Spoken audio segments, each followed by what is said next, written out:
Hello hi மக்களை எல்லாரும் எப்படி இருக்கீங்க? நம்மகிட்ட வந்து ஆவாரம் பூ சோப் வந்து அவைலபிளாக இருக்குது. உங்கள் யாருக்காவது வேணும் அப்படின்னா கீழே இருக்க நம்பருக்கு மெசேஜ் பண்ணி உடனே உங்கள் ஆர்டர் வந்து ப்ளேஸ் பண்ணிக்கோங்க. இது கோல்ட் ப்ராசஸ் சோப்பு. இதில் எந்த கெமிக்கலுமே ஆட் பண்ணல, ஒன்லி மேட் வித் ஆயில்ஸ் மட்டும்தான்.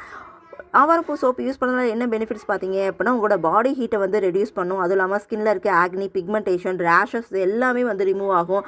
எல்லா ஸ்கின் பீப்புளும் இதை யூஸ் பண்ணலாம். நார்மல் ஸ்கின்னாக இருக்கட்டும், ஆயிலி ஸ்கின்னாக இருக்கட்டும், சென்சிட்டிவ் ஸ்கின்னாக இருக்கட்டும், யார் வேணாலும் இந்த சோப் யூஸ் பண்ணி பார்க்கலாம். உங்களுக்கு இந்த சோப் வேணும் அப்படின்னா கண்டிப்பாக கீழே இருக்க நம்பருக்கு மெசேஜ் பண்ணி உடனே உங்கள் ஆர்டர் வந்து